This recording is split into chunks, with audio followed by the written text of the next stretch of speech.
My name is Emily Carter, and I'm 41 years old. For the past 15 years, I've watched my own family treat me as if I was a permanent disappointment, never realizing that the burdens I carried for them, and for everyone else, would humble most people. There are 1,000 moments I could tell you about: birthdays where I felt like a stranger in my own childhood home, holiday dinners where my successes were shrugged off, even though I was living a double life that none of them could have imagined. But tonight, standing in the bright, echoing ballroom of the Denver Grand Hotel, everything was about to change. The annual Lee Hearts for Heroes, a fundraiser, was the kind of event that drew every influential family in Denver. Politicians in tailored suits, entrepreneurs with their perfect families, and old money philanthropists in glittering jewelry. My role, technically, was a community liaison, an official-sounding title for what was really the person responsible for making sure nothing went wrong with security, crowd control, or VIP safety. In reality, it meant I was constantly scanning the room, reading every body language cue, and acting as the invisible shield between the city's elite and the shadows. I caught sight of my own reflection in one of the oversized mirrors, pressed police dress blues, hair pulled back in a tight bun, badge glinting against the navy fabric. Not quite the glamorous look my family preferred, but it was the one that fit me best. This wasn't a cocktail party for me, it was another assignment. My second home, in a way. As I made my way through the crowd, pausing every few steps to greet a city council member or shake hands with an old detective, I felt the familiar ache of coming home after too long away. I'd been working out of Seattle for 2 years, then transferred back to Denver for a new position as captain of the Major Crimes Task Force. Technically, tonight was my first family event since returning. I had to admit, I'd been dreading it. Then I heard her voice, sharp, sweet, perfectly practiced for the crowd. Emily. Look who finally made it back to Colorado. My sister, Jessica Harper, was always impossible to miss. Dressed in a silk navy gown that probably cost more than my first car, hair perfectly curled, she looked every bit the suburban success story. Her smile was flawless, but her eyes had that familiar glint of competition. I braced myself. Jessica, I said, forcing a warmth I wasn't sure I felt. You look very Denver, as she teased, eyeing my uniform with a smirk. Not many people could pull off police blues at a gala. Did you lose your luggage, or is this the new trend? Behind her, our cousin Brian Carter, still tall, still impossibly sure of himself, offered a lazy wave. Brian was a senior partner at one of the city's top law firms, a fact that seemed to sneak its way into every family conversation, no matter the occasion. Beside him stood my Aunt Margaret, in a pearl necklace and the kind of quiet, judgmental gaze I remembered from every Thanksgiving. But it was my father, Frank Carter, who made my breath catch in my throat. Dad looked older. His once dark hair had faded to grey, and there were deep lines around his mouth I didn't remember. But the look in his eyes, an expression of mild, patient disappointment, hadn't changed at all since my high school graduation, my police academy ceremony, or any of the moments that should have made him proud. Instead, it was as if he was always waiting for me to grow up, as if my life, my choices, my career, none of it was quite what he'd hoped for his youngest daughter. Well, O'Brien drawled, sipping his bourbon like it was an Olympic sport. Captain Carter, back in town. What's the occasion? Retirement? Jessica giggled, and my father gave a tiny, polite smile that made my stomach twist. I'd been back home for exactly 7 minutes, and already I felt 17 again, awkward, overlooked, not quite enough. Growing up, I'd always been the odd one out. Jessica was the golden child, valedictorian, cheer captain, married to a successful orthopedic surgeon by 26, living in a sprawling house up in Boulder. Brian, our cousin, followed his father into corporate law and made partner before he hit 30. Aunt Margaret's kids were all these success stories too: doctors, teachers, small business owners. And then there was me, the one who'd thrown away her potential by joining the Denver Police Department instead of grad school, the one who never quite settled down, never provided grandkids, never seemed to fit. I have to admit, Jessica said, reaching for a glass of champagne from a passing server, I wasn't sure you'd show up tonight. These fundraisers aren't usually your thing. Too much sparkle, not enough crime tape, right? There was nothing cruel in her words, at least not on the surface. It was the tone, the gentle condescension, the subtle implication that I was an outsider even in my own family. Still, I smiled. It's for a good cause, I said. And Chief Ross wanted someone from our unit here. Still on night shifts, here? Brian asked, as if my entire career boiled down to midnight coffee and writing tickets. Before I could answer, Aunt Margaret chimed in. We're just glad you made it, Emily. I know you're always busy with whatever it is you do these days. I nodded, letting the conversation wash over me. What could I tell them? That my work wasn't just busy work, that the things I dealt with on a daily basis would make most people lose sleep for weeks. That last month, my team and I had taken down one of the largest trafficking rings in the state, and that I was responsible for saving lives, sometimes at great personal risk. But they didn't want those stories. They wanted to talk about Jessica's new Tesla, Brian's latest high-profile case, Margaret's daughter's engagement. When it came to me, the family always used the same tone, the one reserved for relatives who just haven't figured it out yet. That's wonderful, Jessica, I said, honestly meaning it. I truly was happy for her. I just wished her happiness didn't seem to depend on me being the contrast, the reminder that not everyone had it all together. Aunt Margaret leaned in. So, Emily, are you still or between assignments? The way she said it, you'd think I was unemployed, not promoted. I sipped my water and looked across the room, catching a glimpse of Chief Ross from the Denver PD, as well as Judge Hollis, and a few others whose names I recognized from weekly briefings. No one in my family would ever know the role I played in keeping people like them safe. But for tonight, I was just Emily, the perennial outsider, back in town for one more round of polite disappointment. And yet, as I watched Jessica laughing with a group of her friends and Brian holding court over by the bar, I couldn't help but wonder, did I really need their approval?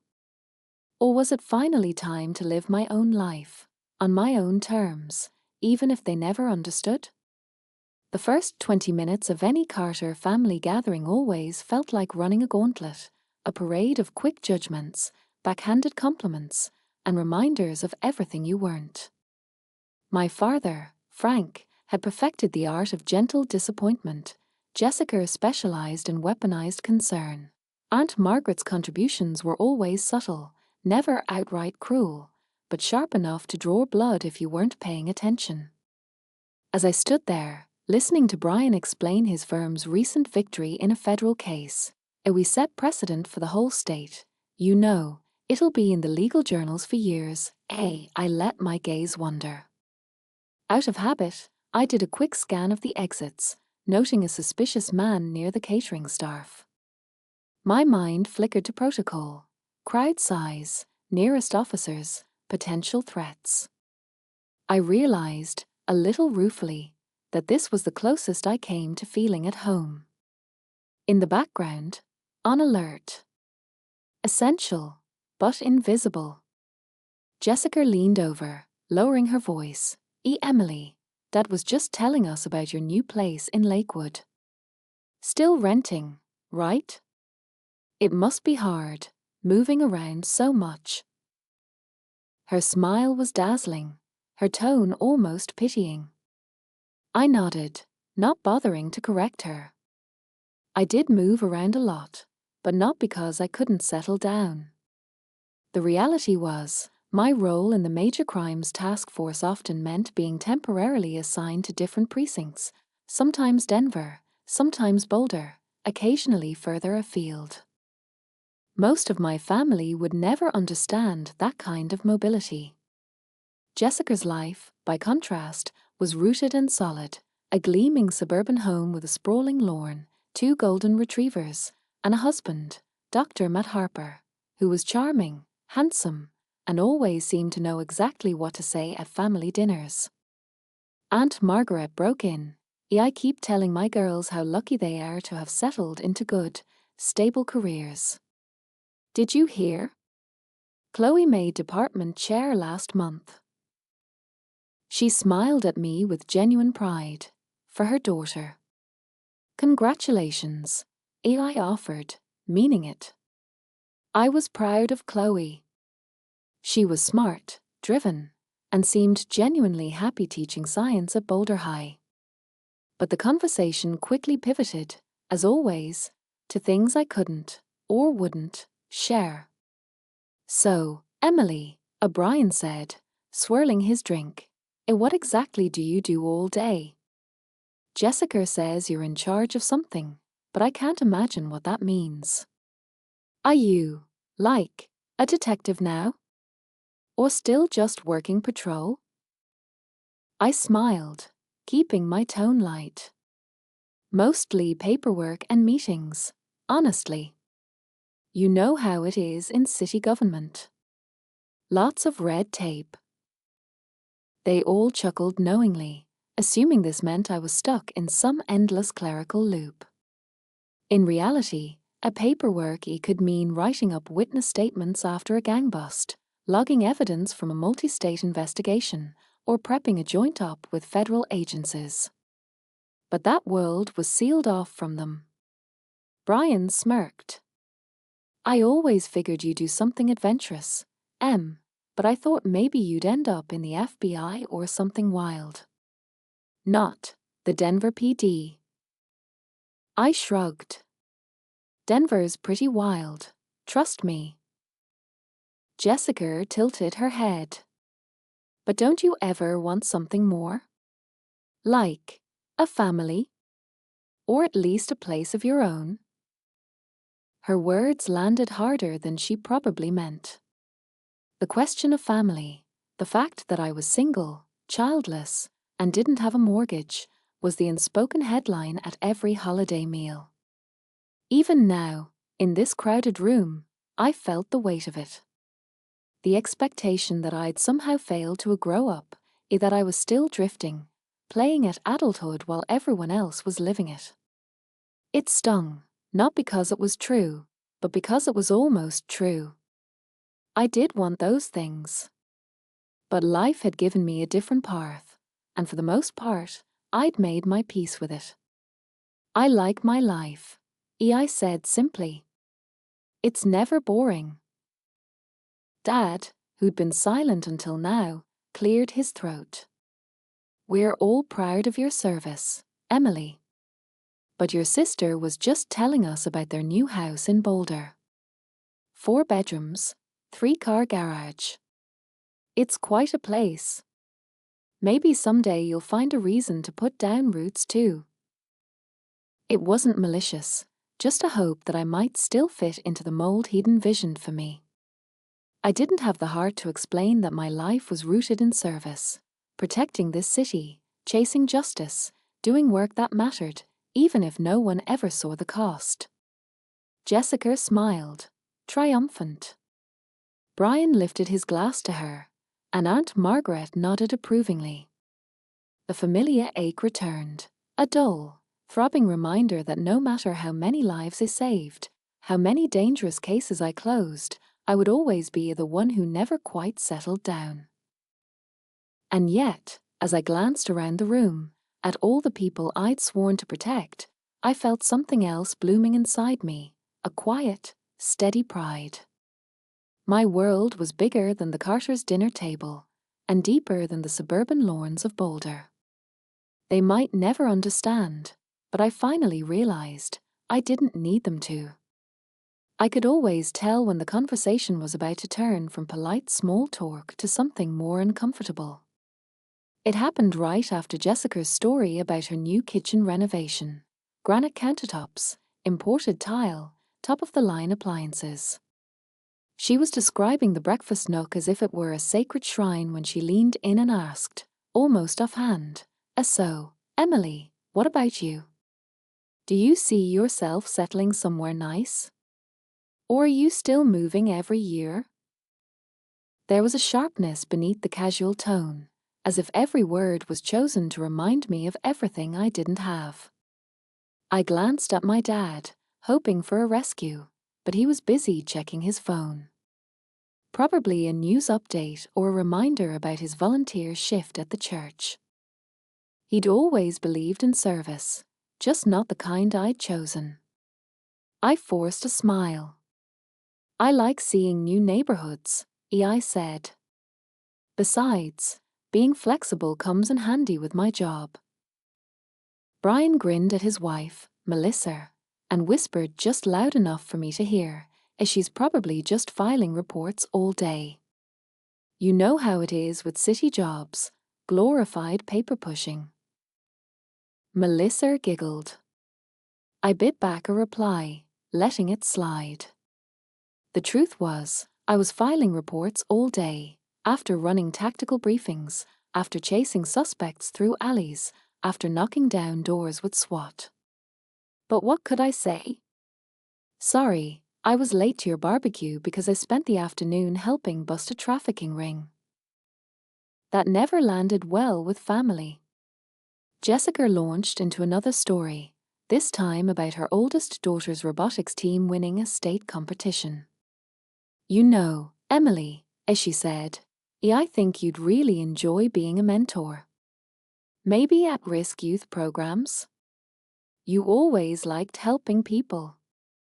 There's a program through our church if you're interested. You could volunteer. It might give you something steady." I recognized the subtle implication that my career wasn't quite real, not in the way hers was.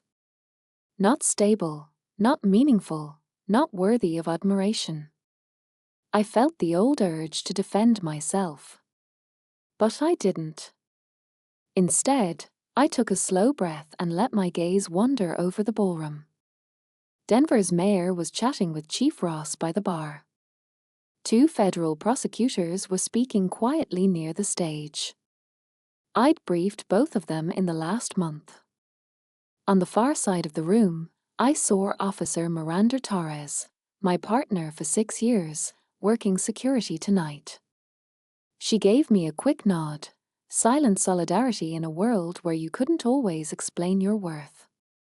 Aunt Margaret, who'd always had a way of making concern sound like criticism, joined in. "Emily, honey, I just hope you're happy.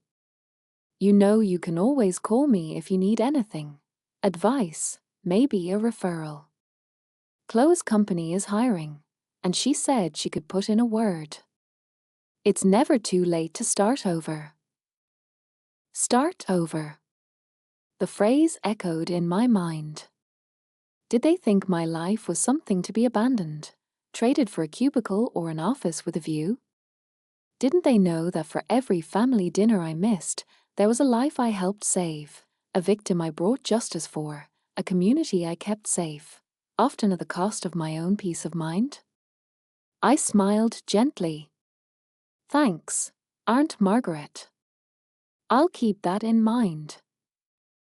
Brian took another sip of his bourbon and leaned back, satisfied. "Honestly, you're lucky you never got tied down. The bills, the obligations, the endless grind. You can just pick up and go. Must be nice." I knew the truth. His marriage was struggling, his workload was crushing, and he often envied the freedom he pretended to mock. But there was no point saying that out loud. My family had their own stories about me, ones that didn't fit the reality of who I'd become. Jessica's husband, Matt, finally joined our group, putting his arm around her shoulders with easy affection. "Emily, you should come by the house sometime. We're having a big 4th of July cookout. I'll make my famous ribs. You can meet the new neighbors. They're both in law enforcement, actually. I think you'd have a lot in common." I almost laughed. The new neighbors. I already knew them. They were in my precinct. We'd worked a multi-agency sting together last fall. But I let Matt's words wash over me, grateful for his genuine, if clueless, kindness. The music grew louder as the fundraising program started on stage. The mayor gave a rousing speech about community heroes and public service. People clapped politely, but I noticed that Brian used the moment to check his email, and Jessica whispered to Matt about tomorrow's brunch plans. I looked down at my badge, running my thumb over the cool metal. I thought about the cases I had waiting on my desk. About the missing teenager whose parents were counting on me. About the new rookie officer who looked at me like I was invincible. I wondered if any of those people would ever know how hard it was to keep serving when your own family saw you as less than you were. Maybe, I thought, that was the cost of living in two worlds, the one you were born into, and the one you built for yourself. If there was one thing I'd learned as a cop, it was how to keep my face blank, no matter what got thrown at me. That skill served me well during interrogations, on witness stands, and, more than I like to admit, in rooms exactly like this one, surrounded by my own family. Jessica's latest comment hit home harder than I expected. "You know, Emily, I just worry sometimes. I mean, you're almost 42, and I keep thinking, don't you ever want a real life? A husband, kids, a nice house, a retirement plan? I know you love your work, but it's not forever. You deserve stability.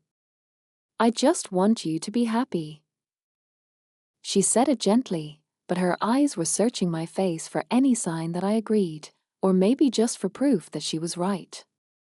Dad put his hand on my shoulder and nodded, a silent chorus of support for her concern. Brian, always the cynic, smirked. "Come on, Jess. Emily's not cut out for the domestic life. She's always been more into adventures than responsibility." He meant it as a joke, but the word responsibility stung. I was responsible every day for decisions that meant the difference between life and death, for myself, for my team, for strangers whose names I sometimes never even learned.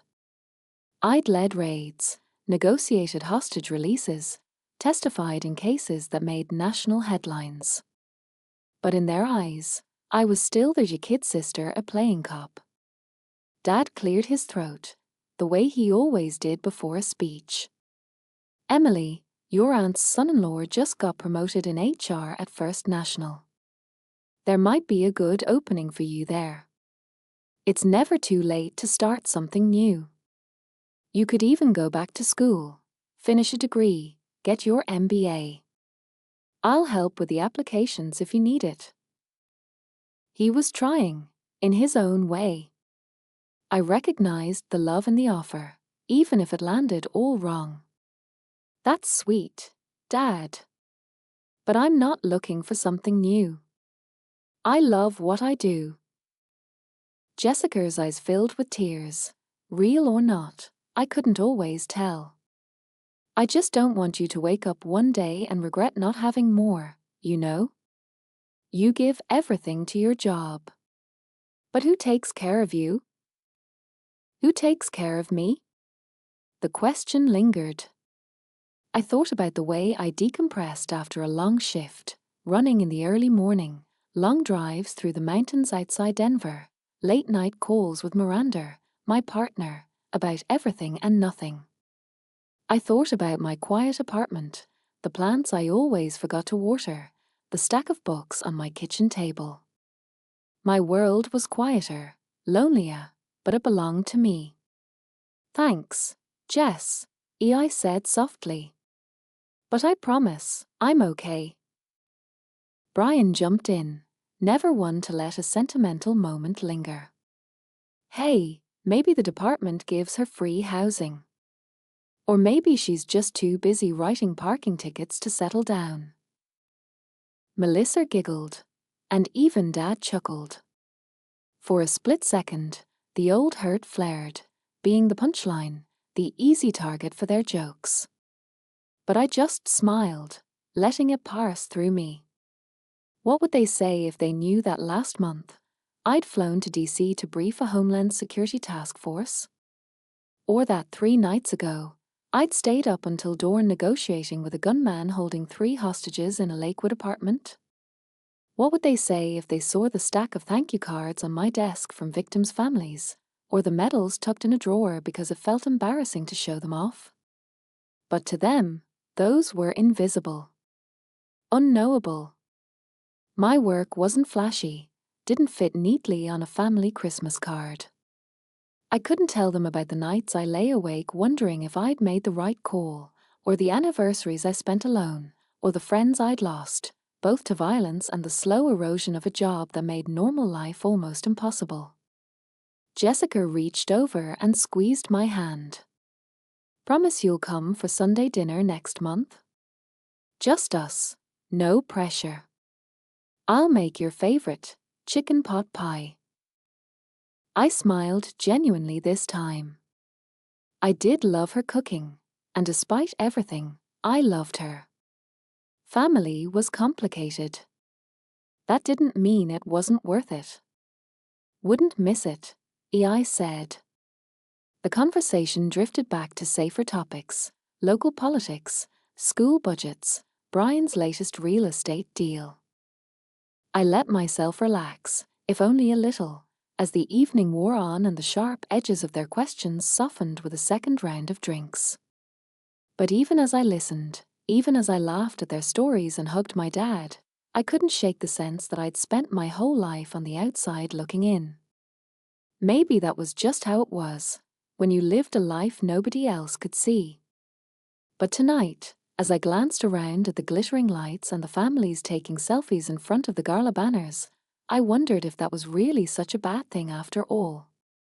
The night wore on. Laughter grew louder, glasses clinked, and the crowd at the Denver Grand Hotel's ballroom thinned as speeches started from the podium. My family drifted away to mingle, Jessica with the realtors and young moms, Brian with the legal crowd, Dad catching up with old golf buddies. I let myself blend into the periphery, the place where I'd always felt most comfortable, half shadow, half observer. It's funny, the things people never notice about you, even when you're right in front of them. I watched my sister accept compliments about her children and my cousin shake hands over talk of law partnerships. Everyone seemed to know their place, their role, their future mapped out before them. My place was different. I kept to the edges, trained to watch and listen. Every instinct from the job told me to keep my back to the wall, my gaze moving, always a step ahead of the room. The Denver police chief, Alan Ross, caught my eye across the crowd and gave me a subtle nod, a small gesture, but one of recognition. He knew what I'd done in the last year, the sacrifices, the cases closed, the chaos averted. But there would be no public mention, no medal ceremony, no parade for the work that happened after midnight and before dawn. As the mayor began to speak, I scanned the room again, almost out of habit. My world was full of hidden codes, shifts in body language, anxious glances, the tension of someone looking for an exit.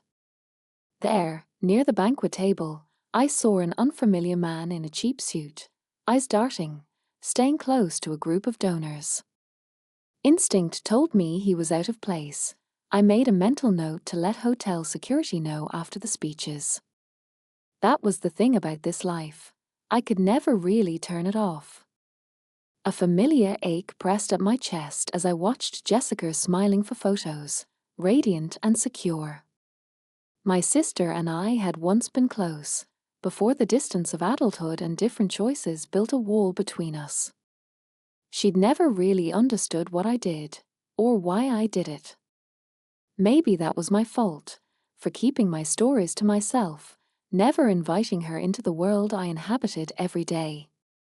It was easier that way, safer, for both of us. Dad returned, his hands full of mini quiches, and handed me one like a peace offering. "You hungry, Em? You look thin.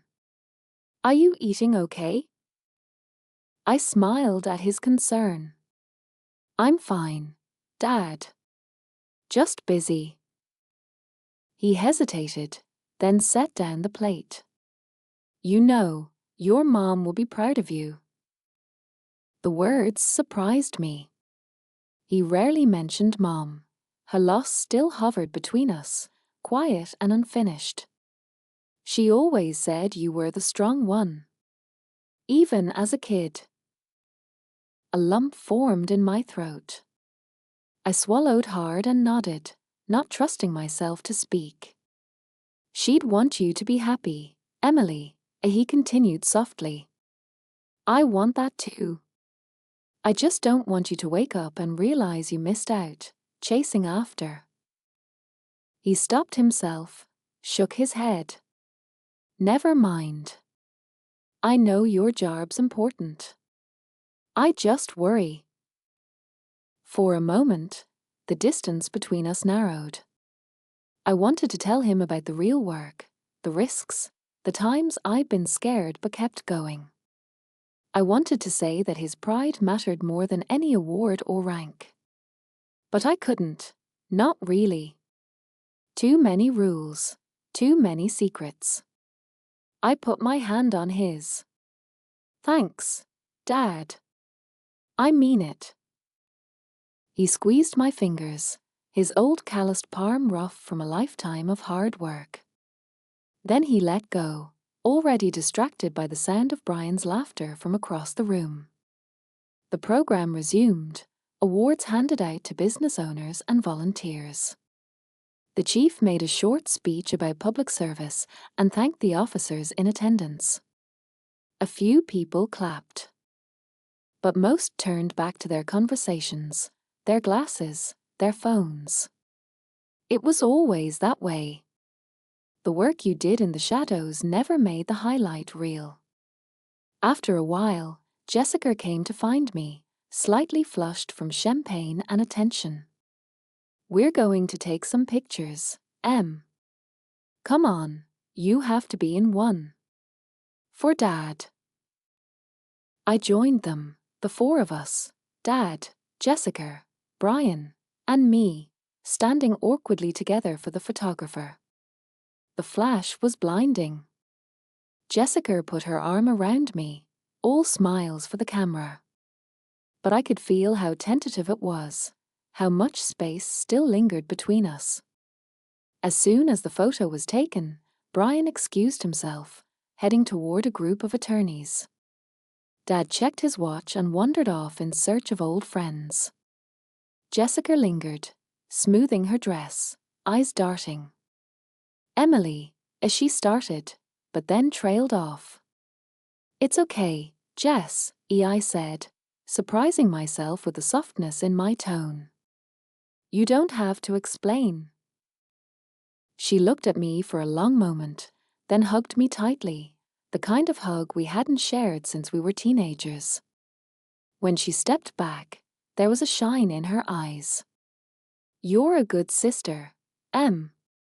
Even if I don't always get it." "Right back at you," I whispered. I watched her disappear into the crowd. For the first time all evening, I felt lighter, maybe not understood, but at least seen. Maybe that was all I needed. As the music swelled and the next round of awards began, I stood at the edge of the room, feeling the two worlds I inhabited, family and duty, finally begin to merge, if only for a moment. Just as I was thinking the night would slip quietly into memories like all the rest, something in the energy of the room shifted. There's a certain kind of tension that ripples through a crowd when someone important arrives. Everyone senses it, even if they don't know why. I noticed Chief Ross straighten up at the edge of the ballroom, glancing toward the main entrance. A pair of uniformed officers appeared, parting the crowd for a tall woman in a sharply cut suit. Her presence was unmistakable. Ava Reed, the newly appointed Director of Public Safety for Colorado. If you worked in law enforcement anywhere in the state, you knew her reputation. Brilliant, relentless, respected by everyone from rookie patrol officers to the governor. As she crossed the room, several people paused mid-conversation, eyes following her progress. I felt the knot of anticipation tighten in my stomach. Director Reed wasn't just here to shake hands and pose for photos. If she came looking for you, it meant something was up. Sure enough, she locked eyes with me, her expression shifting from the professional smile she wore for the crowd to something warmer, more familiar. "Captain Carter," she said, her voice low but carrying authority. "A word, if you have a moment." My family, gathered just a few feet away, all turned to stare. Jessica's face went pale. Brian froze mid-sentence, and Dad looked genuinely confused. I nodded, stepping away from the family circle. "Yes, Director," I replied, trying to keep my voice steady. She shook my hand firmly, her grip strong. "You look good, Emily. How's the team after last month's operation?" The casualness of her question caught me off guard. "Recovering. We've all had tougher assignments, but it was a long one." She nodded, her gaze flickering to the little crowd forming behind us. "Word is, you pulled off something remarkable. The mayor's office is still talking about it." "Just doing my job," I said quietly, aware of how many people were now listening. Director Reed smiled. "You make it sound easy. Not many could have managed what you did, keeping a multi-agency task force coordinated, protecting the witnesses, wrapping it up without a single civilian casualty. Impressive." I felt a blush creep up my neck. This kind of recognition was rare, especially in public. "Thank you, She leaned in slightly, her tone dropping. "There's something developing in Boulder. A situation that might need your expertise. I'll have my office send over the files. Don't worry, it's not urgent, yet. But when you get a chance, find my aide before you leave. He has an envelope for you." "Understood," I said, my brain already spinning with questions. She squeezed my shoulder, a gesture that felt like both a compliment and a command. "Enjoy your evening, Captain. You've earned it." As she moved away, I became suddenly, acutely aware of my family's silence. Jessica's eyes were wide, searching my face for clues. Brian had gone oddly quiet, and Dad's brows were drawn together in confusion. I didn't get a chance to say anything before Judge Hollis appeared, hand outstretched. "Captain Carter, good to see you again. Your testimony during the Mendez case, absolutely rock solid. We couldn't have gotten that conviction without you." I shook his hand, feeling the attention in the room shifting toward me. "Thank you, Judge. It was a team effort." Next came the mayor, all smiles and backslapping energy. "Emily, glad you're here. Just telling Chief Ross how you handled that mess on Colfax last winter." We need more officers like you in this city. My family was now a little cluster of confusion and surprise, hanging back but straining to hear every word. Chief Ross approached, joining the impromptu circle around me. Captain, I've been meaning to tell you, the intel your unit passed on to the drug task force made all the difference. Biggest operation we've had in years, and it started with your call. I could feel the room shifting, more faces turning, people realizing that their family disappointment was suddenly the center of attention. Jessica broke the silence, her voice a whisper. Emily, what's happening? Who are all these people? I smiled, a little sad, a little triumphant. I guess they're just colleagues, Jess. Just people I work with. Dad stepped forward, his voice trembling. Emily, are you someone important? I met his eyes, seeing the years of not quite pride, the silent questions he never asked. For the first time in a long time, I felt ready to let him see who I really was. Depends who you ask, Dad. But tonight, I think maybe I am. As the ripple of attention spread, I realized the world I tried so hard to keep separate was finally, inevitably, colliding. And for once, I wasn't afraid of what might come next. As I stood in the center of that growing circle, city officials, judges, police brass, and the curious eyes of everyone nearby, I realized I was suddenly at the heart of a world I'd spent so long skirting. The buzz in the room was unmistakable. My family, usually so sure of their place in the Carter pecking order, looked stunned and out of step. For once, the conversation wasn't about Brian's court victories or Jessica's real estate renovations. It was about me. Before anyone could process what was happening, Director Ava Reed returned to the podium for her keynote address. The room quieted, all attention fixed on her. I tried to fade back toward the edge, but Chief Ross motioned for me to stay put. Ladies and gentlemen, Director Reed began, her voice resonant, calm, impossible to ignore. Before I begin my prepared remarks tonight, I'd like to recognize someone very special in this room. A ripple of anticipation passed through the crowd. I felt Jessica's hand on my arm, tight, as if afraid I might disappear. Captain Emily Carter, Director Reed said, her eyes landing on me with a small, knowing smile. Has served the city of Denver and the entire state of Colorado for more than 20 years. Her leadership has been pivotal in some of our most critical moments. Most recently, she directed an operation that averted tragedy and saved countless lives.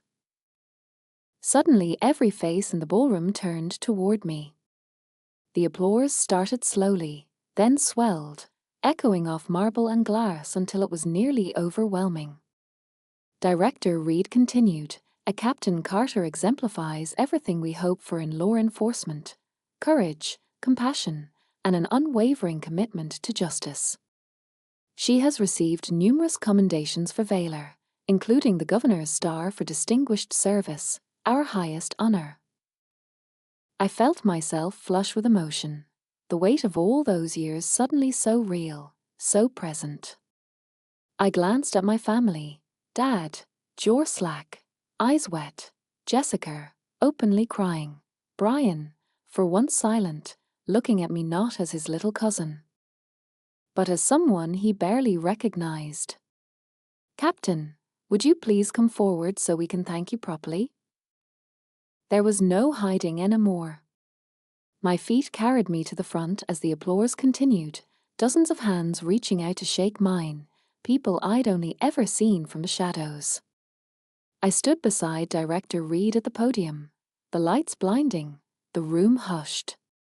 She leaned in, quietly. If you want to say a few words, you can. You've earned it. I took a breath, feeling the microphone hum under my hand. The words came more easily than I expected, steady and strong, the voice of someone used to command. Thank you, Director. Thank you all.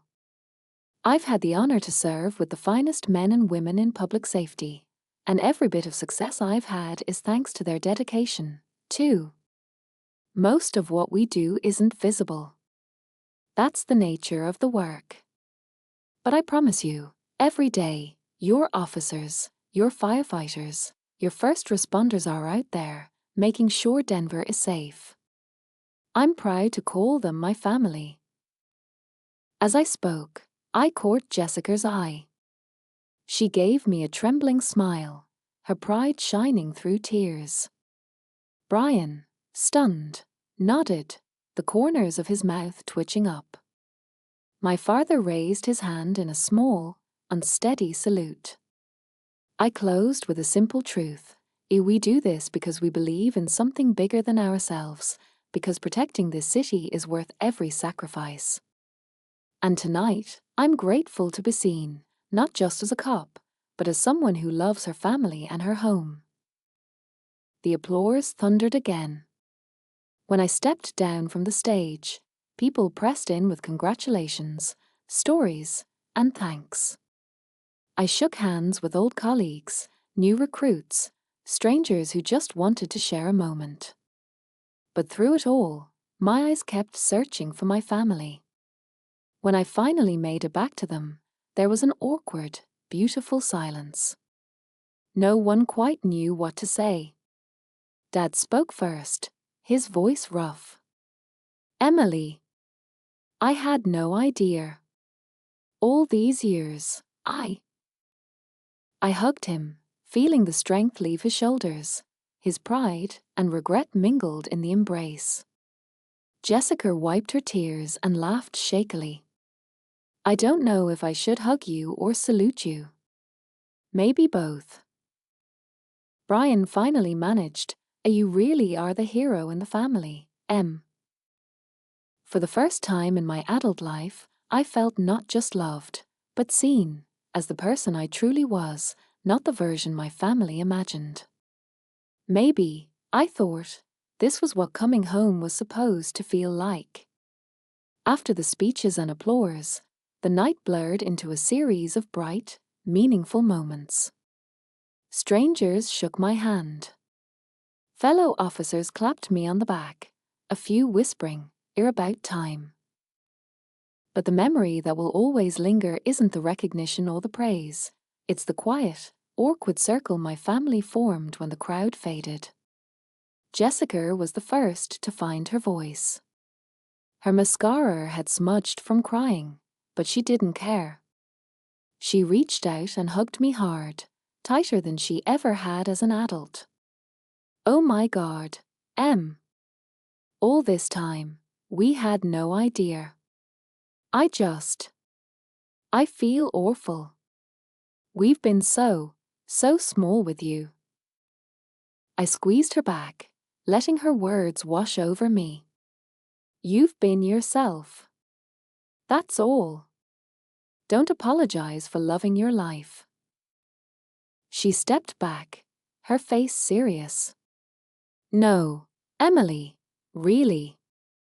I made you feel like you didn't matter, just because your life didn't look like mine. I'm sorry for every joke, every assumption. Dad's voice broke in, trembling with emotion I'd rarely heard. I owe you an apology too. For pushing you toward the life I thought you should want, not the one you were meant for. He took my hands, his grip strong but shaky. I spent years thinking you were lost. But you knew exactly where you belonged. I'm proud of you, Em. So proud. I wish your mother could see this.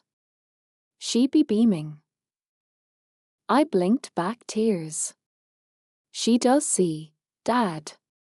She always understood me, even when I didn't. Brian, usually so glib, looked at the floor, searching for words. You never said a thing. All those years I called you aimless, joked about your job. Jesus. I get it now. You were protecting people, even us, without ever needing thanks. His wife, Melissa, stepped in, eyes red. We didn't just misunderstand you. We underestimated you. I managed a shaky laugh. It's okay. Honestly, I kept my life separate on purpose. Sometimes the work has to stay in the shadows. Aunt Margaret approached, uncharacteristically humble. Emily, I don't think I've ever really known you. I said things about leadership, about responsibility. I hope you'll forgive me. There's nothing to forgive, I said gently. You all did what you thought was right. And so did I. For a moment, we stood in silence, the air thick with 20 years of misunderstanding, love, regret, and, finally, acceptance. Dad wiped his eyes. What was it like? All those years of, living a double life? I smiled softly. Hard. Lonely, sometimes. But worth it. I got to make a difference, even if no one saw. That's all I ever wanted. Jessica sniffled. Do you regret it? Not telling us? Sometimes, I admitted. Especially when I felt like a stranger at home. But I needed to know you loved me for who I was, not for what I did. And I think you did. Even if you didn't always show it the way I hoped. Brian's voice was quiet. If you ever need anything, legal help, or just someone to talk to, you call me. I mean it. Family takes care of family. Melissa squeezed my hand. Next time someone asks about my sister-in-law, I'll have a story worth telling. I smiled, feeling lighter than I had in years. Just tell them I serve my city. That's all that really matters. Dad hugged me again, fiercely. I'm so proud, Emily. So damn proud. We drifted toward the doors as the gala wound down, lingering in the lobby for a final few words. Jessica caught my arm, her voice gentle. You'll visit more now? No more disappearing for months at a time? I'll try, I promised. Maybe now I can tell a few stories, at least the ones that aren't classified. Brian grinned. I'm buying the first round at Sunday dinner. You can sit next to me this time. The ache that had lived in my chest for so long, the sense of being unseen, misunderstood, always less, finally eased. For the first time, my family saw all of me, and loved me anyway. Outside, Denver shimmered with city lights. For 20 years, I'd walked between two worlds, the Carter family's expectations and the realities of a life in blue. Tonight, I'd brought them together. And as I walked out into the cool Colorado night, surrounded by my family, I knew I was finally, truly, home.